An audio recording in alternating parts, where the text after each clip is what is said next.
Hello everybody and welcome back. It is time for a very spooky, witchy reading vlog.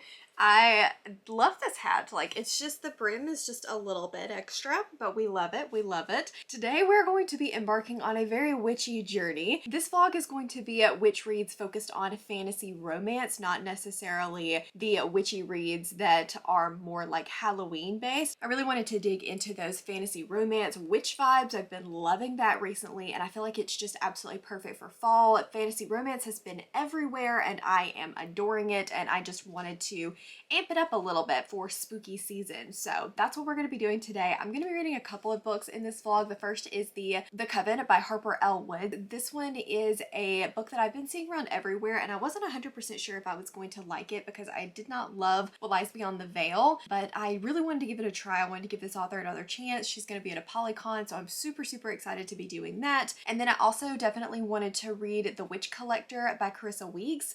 This is one that I have seen around everywhere. Like, everybody is talking about this book. There is special editions coming out left, right, and center for this, and so I just knew that this had to go in the witch vlog. And then I also have already read The Scepter by J. Bree, but I do need to read The Sword by J. Bree. These are the two prequel novellas to The Crown of Oaths and Curses, which is the first in the Moral Fate series by J. Bree. So not sure how much of that I'm going to get to in this vlog, but those are my like tentative plans. Those are the things that I want to be doing. So we will see what I actually get to. And I guess without further ado, let's jump into my first read.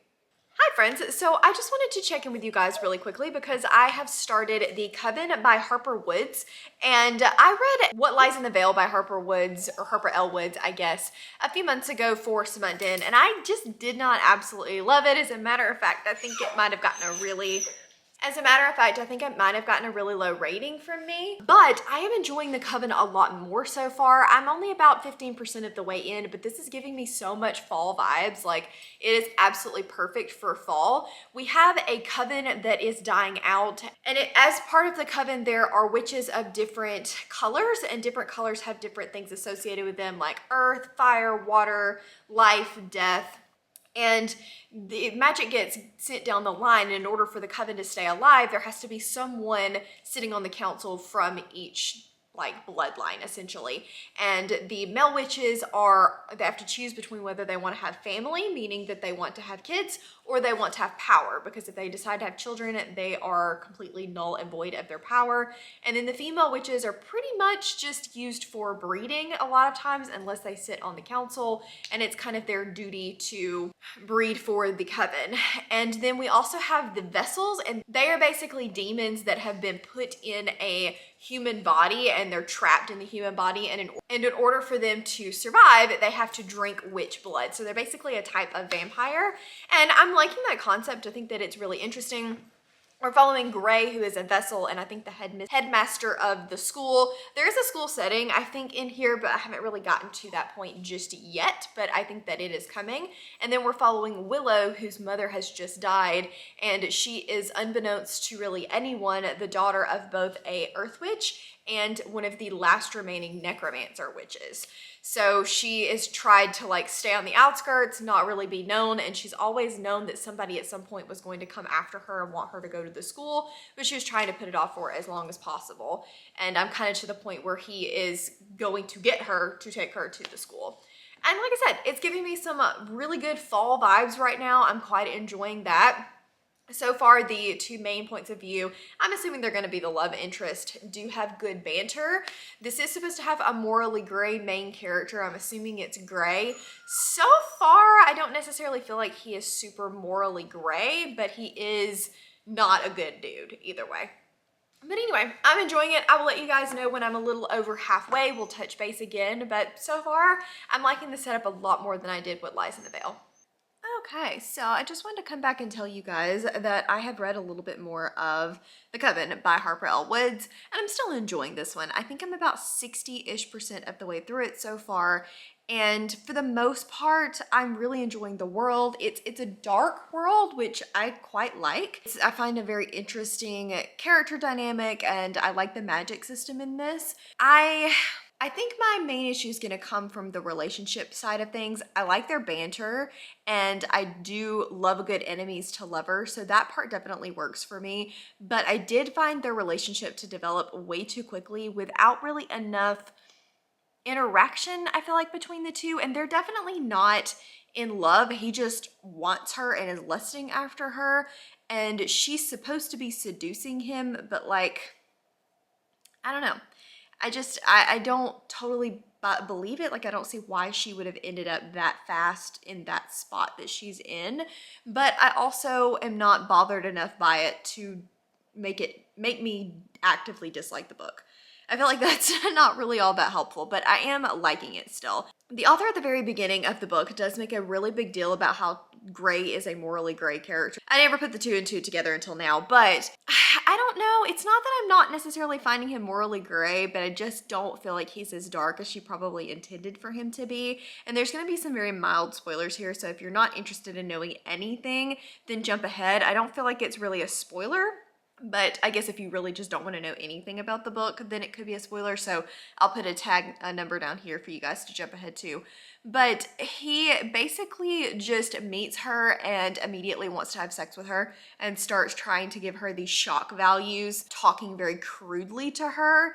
And I don't love it when books do that. I don't want you to use crude for shock value. Like, he could have been morally gray and talked about wanting to kill her or to eat her or whatever without that connotation with it. I just don't really feel like it was necessary. I feel like that's used constantly though in romance books because you're trying to like push the sexual tension or the sexual connotations in there super early, and I just don't feel like it was needed. And so all of their banter has really surrounded sexual discussion, and I don't love that part of it. I think that they could have some really good banter. I think Harper L. Woods could write some really good banter, but I wish that it wasn't all revolving around sex and how much she hates him but still lusts after him, and how much he doesn't care about her but she's special.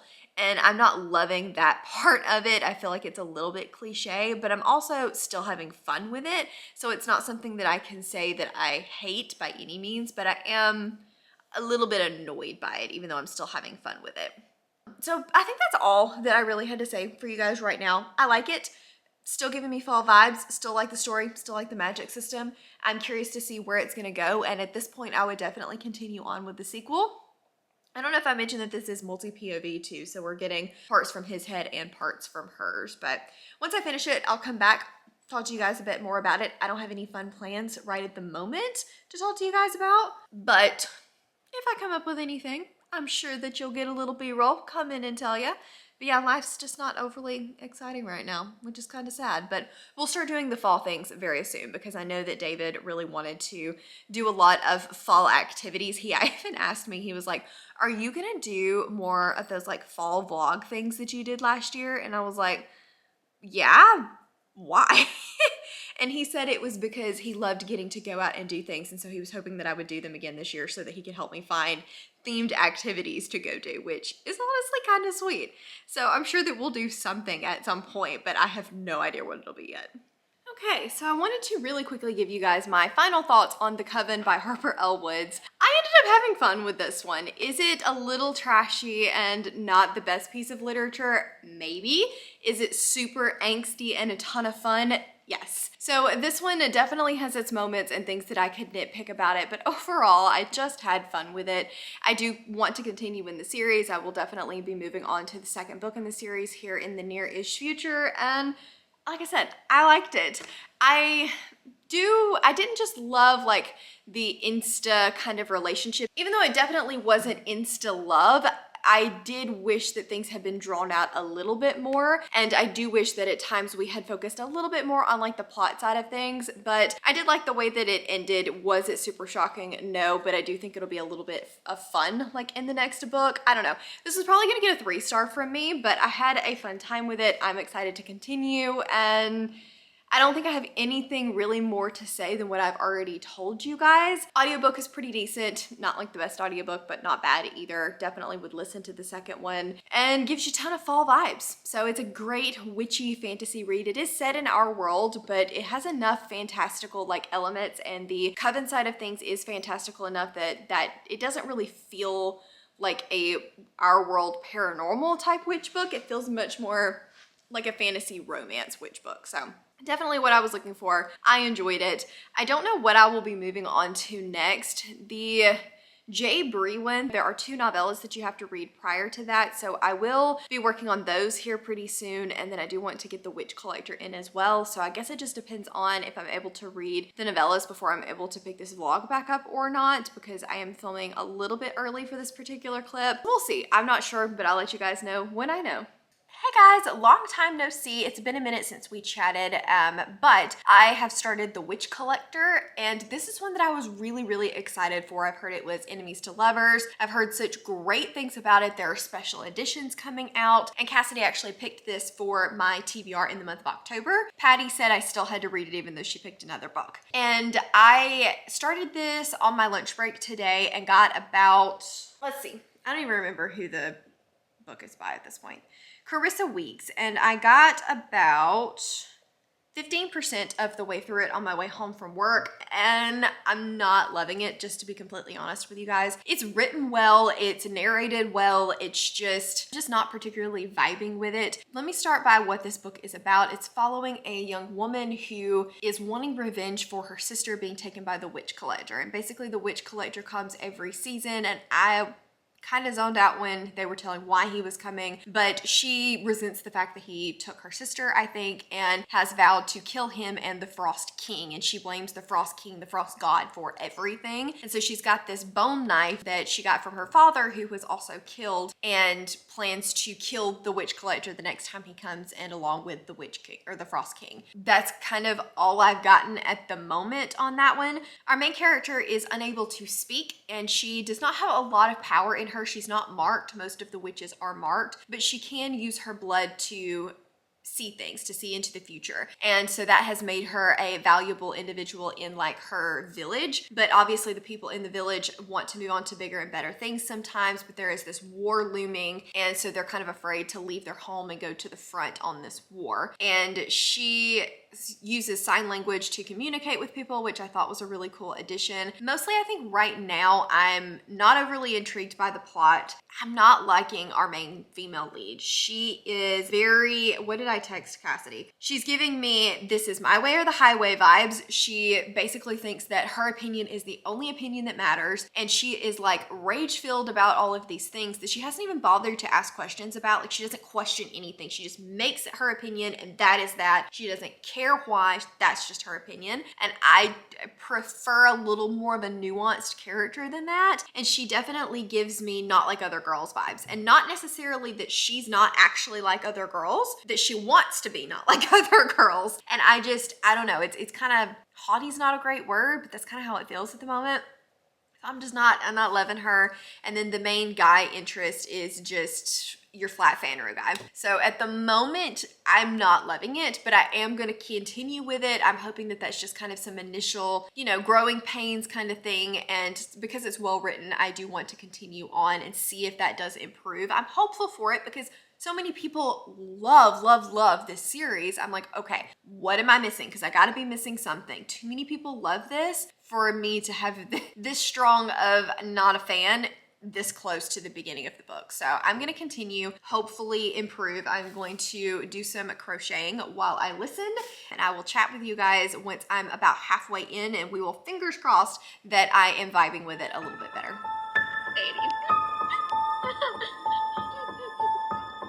All right, I'm sure I'll get some private chat messages.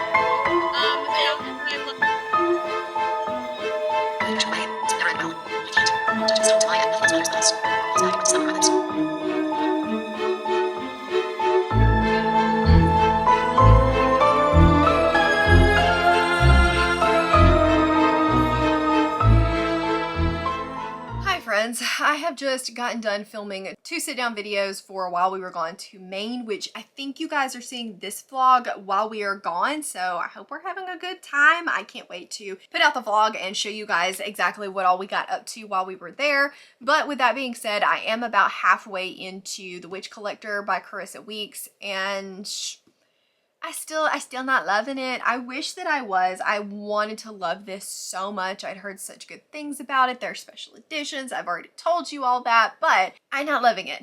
I think that my complaints from before with my initial impressions do definitely still stand. I don't like Raina at all. She's not a character that I don't like her. She is very whiny. She is haughty. She definitely like is very judgmental and doesn't even bother to understand. She just makes an opinion and you're not going to change her mind. But then she changes her mind super, super quickly if given information. So I'm like, it's just incredibly frustrating and it makes her feel extremely one note. And then on the flip side of that, you have Alexis, who is the guy lead, and he just feels like he's there to supply her with information. There really doesn't feel like there's a lot of chemistry between the two of them. He doesn't feel like he has his own personality or his own purpose. He is purely there to regurgitate information to her. And so I'm bored because it is talk, talk, talk, talk, talk, learn something, big action scene. Talk, talk, talk, talk, talk, learn something, another big action scene. And so the pacing is just not consistent and I'm having a hard time really staying engaged. I know it sounds like this is a book that I should DNF, but I'll probably see it out until the end just because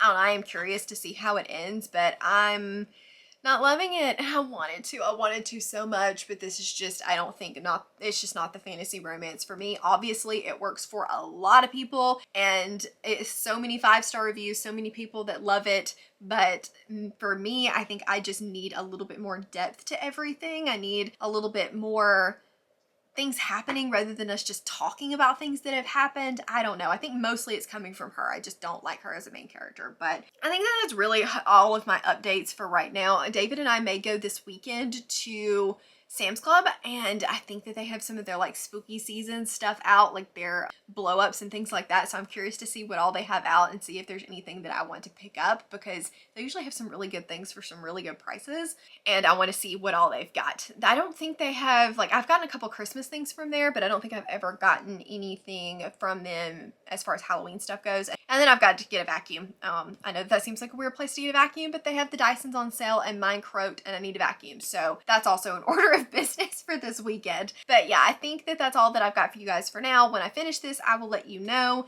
And I think that I'm also going to be reading The Sword, which is the second novella for the Jay Bree series. It's just like the prequel novella to the book, and I'm hoping to read that book for this vlog as well. We'll see if I get to it, but I'm gonna go because I've got so much to do and it feels like nowhere near enough time to do it in, so I'm gonna go do what I need to do.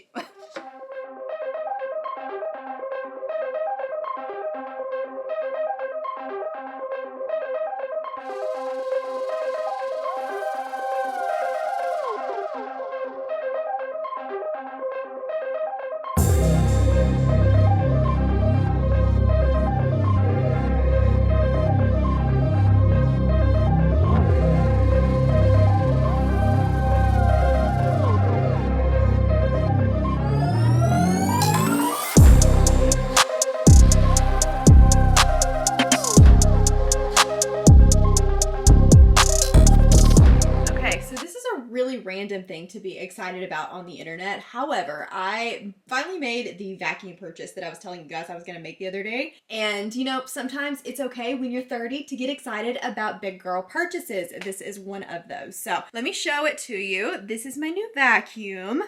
I'm so excited. Like, look at that. Look at how sexy the vacuum is. I know. You were all very excited for this clip. You know, one of those things where I usually buy a like cheap Walmart brand vacuum and with all the pet hair, it lasts like 6 months and then it just burns up and stops working. Not because like I don't clean it out or anything. There's just too much hair with my dog, David's dogs, and the cat.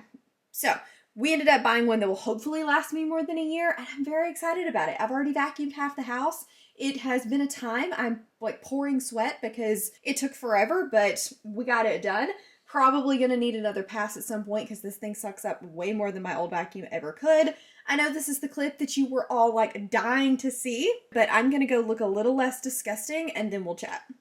Okay, hopefully you can't hear my computer like lifting off behind me. It is raining really hot today and I don't know why. It's driving me nuts. But I did want to come on and talk to you guys because I have finished The Witch Collector by Carissa Weeks, and unfortunately this one just wasn't a favorite of mine. I definitely see why people love this. I absolutely can understand that. It is extremely well written and it does have a really cool world, and I feel like the world was really well done. I definitely felt like I was in her small town. I felt like I was on the run through the woods with her. But I do wish that I had gotten a little bit more like broad spectrum world from this. I think my main issue just lied with the relationship and with the main character. Raina, you guys know I've already said, just did not vibe with her super well, and the relationship to me, I think because of that, just felt kind of flat. I never really fully believed their relationship, even though I really wanted to, and that being such a big part of a fantasy romance obviously made me not love it as much, and so I just found myself not as engaged like throughout the whole thing. I was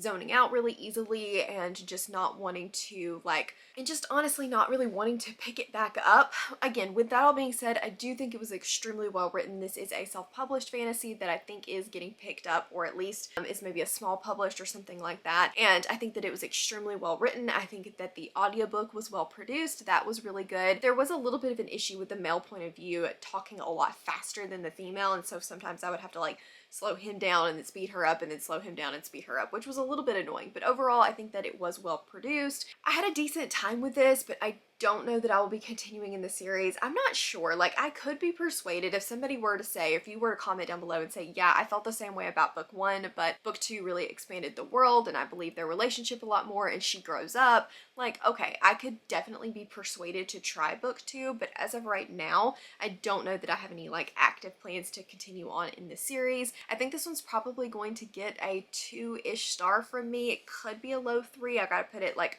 through the full panel, but it feels like more of a high 2-star to me. Not bad. I think people think that my 2 stars are books that I hated. Not bad, just not a book that I personally loved, but I can see how others would enjoy it. So that's kind of where I'm at for that right now. I do need to finish up The Sword by Jay Bree, and I will talk to you guys about that here in just a minute because I'm going to go finish it. I've only got like 30-40 minutes left, and that one's only 100 pages, so we'll just talk about it all at once. I don't think I'm going to get to the Oaths and Bonds and Curses or something like that. I always forget the title of that book, which is the actual like full-length novel that goes with those, simply because when I went to pick it up, I was like, okay, it's like 300 pages. We'll get it in for this vlog.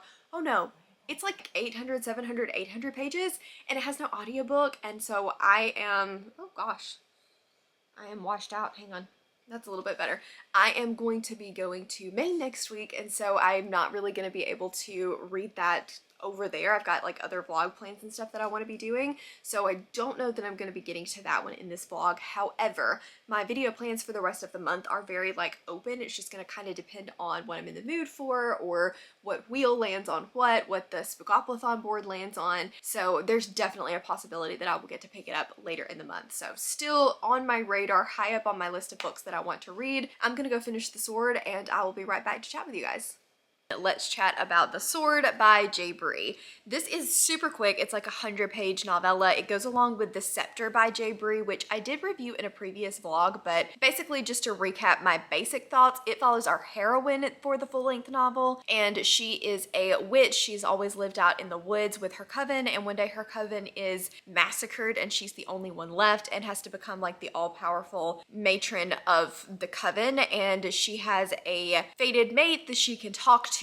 She's on the way to see a seer who is going to give her her fate. So that is basically how The Scepter is, and then The Sword is following the male protagonist many years after The Scepter, and we learn that he is a unseelie fae, and their land is cursed. They can no longer have children, and they are fighting a war against the witches because it was the witches that cursed them, and his family was also massacred, and he has gotten a prophecy from the seer that does directly involve our heroine, but it sounds like their prophecies may be a little bit in contrast to one another. I do know that even though they are fated mates, and that is a very clear thing that you learn quite quickly, I've heard that there is still a lot of like enemies to lovers going on. The fae and the witches can't stand each other, but I guess I just assumed with fated mates, typically they meet and they love each other and the rest is history, but I don't think that that's what happens in this one. I'm curious to find out because fated mates is just not something that I typically enjoy. It's not usually a buzzword for me. It's actually something I actively avoid. But at the same time, I've heard a lot of really good things about this one, and I've heard that it is not your traditional fated mate story. So very curious to try it. But with the Scepter,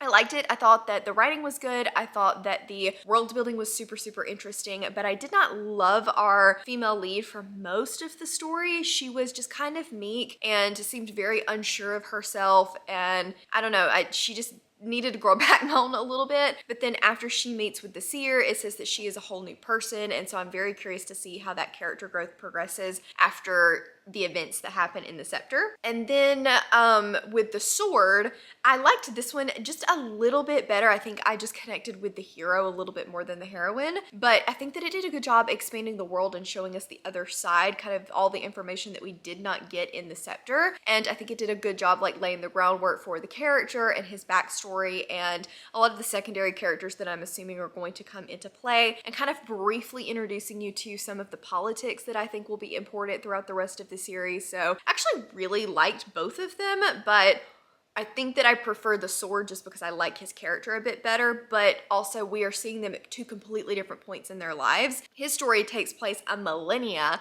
after losing his family. Her story takes place the day of losing her family. So definitely a lot of growth and things that can happen in between there. So I think that it's going to be a really interesting setup for the main story, and I'm super excited to read that. Like I said, it probably won't be in this vlog just because we are actually leaving for Maine and we'll be in Maine by the time that you see this. I'm not gonna be able to get that book finished to go in this vlog, but it is a high up on my priority list. So hopefully I can get to it still this month at some point.